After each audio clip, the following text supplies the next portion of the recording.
my name is Alex. I went 3-1 at Area 51 today, playing Altergeist, going against Infinity FTK, Trickstar McKnight, Ken's Weird Deck, and Nick's Sky Strike. 3 Ash. One of the best hand traps in this current meta.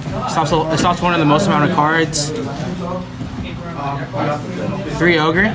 It's really good against a lot of cards that steamroll, like Firewall and Multi-Roll. When Sky Striker players use Multi-Roll to set multiple back row, you Ghost Ogre and they can't set anything, leaving them with nothing for their turn. 3 Multi-Figure, the second best Altergeist card in the deck.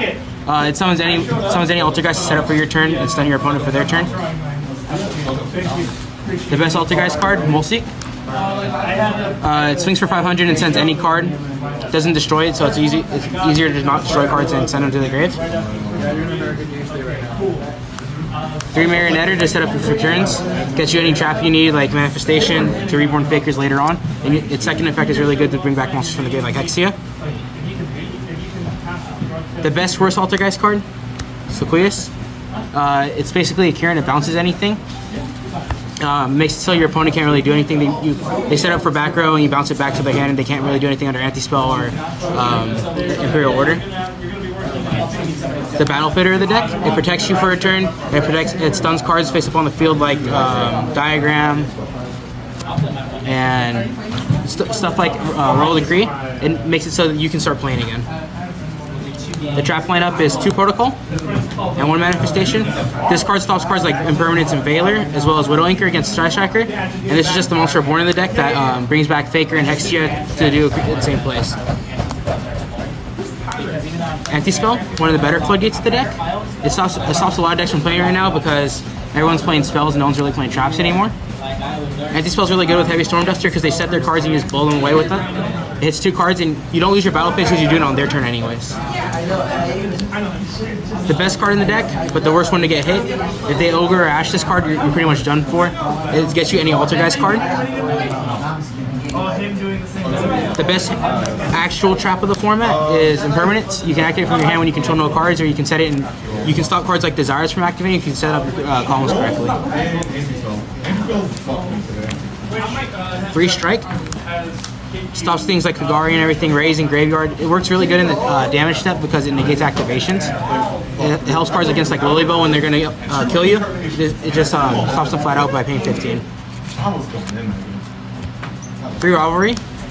This is really for, honestly it sounds weird, but it's really for Goki. You always bait out the Trigate Negate and then you just make them send everything except for the Fiends, which is 4 of them, instead of the 3 that they would keep if they kept Cybers. And this stops every deck except for Draco. And the extra, the monster I make the most is probably Dante. Honestly, people leave Multi-Faker up and I normal summon Ash or Ogre, overlay and swing for 25 because it's one of the biggest monsters you can make easily. Link 3 to search with Mulseek. Actually, this is really good with Concurry because it blocks multiple attacks.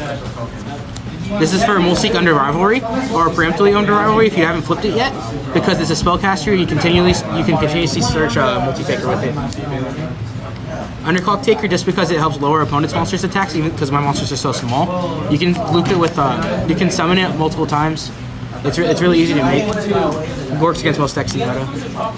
Phoenix for back row removal. August Shit because it works under Rivalry and it's a spellcaster that bounces. Punches players for putting their columns in incorrectly. Cerberus for destroying monsters in the main monster zones that were special summon. Works really well with other cards. If you put Hexia and then this in a later turn, you get to draw 1 with it, which is really good in this deck because you need advantage. The Altergeist links, Hexia. Hexia negates spells and searches. Sometimes you can just make a Hexia, summon another Mulseek, and then search 2 by linking them away into just 1 Hexia, setting you up for next turn. This one's just big. It just 21. It summons 1. You never really make it. I made it once to search off a Hexia today because I ran out of Hexias, but that's really it. This one's 25 and it's big, but it takes 3 monsters. That's why I prefer Dante because it only takes 2. It gets rid of back row, and it's really hard to keep on the board because you want to get rid of it because you're afraid that they're going to summon your link zone, and it'll banish your back row. Just a good generic link 3. It's non-destructive removal. It spins monsters back into the deck, and you can draw 1. Warlord because it's good. It steals monsters. You never make it first though because you'll lose if you do. And then Firewall. It's just a card there. I was playing Cherries. I never took it out. It just sits there. And the side, mainly for Inspector Border and problem cards like Magnet Purple. 3 Lullaby of Obedience. You declare it. After summoning Multifigure, you declare it and they add it to your hand immediately. You can, against BA, you can call cards like BLS. It really helps you out because Marionetta and Multifigure are lights and darks, so it gets you there. Twin Twister for Draco. Draco's actually a really big problem because they play cards like Skill Drain and Monarch's Erupt. It makes it so you can't really loop cards. I'd rather play against a Spectre Border all day than Skill Drain. Evenly, it wipes out the Sky Striker and it wipes out the Mirror Match. Unless they have Wiretap or Red Reboot.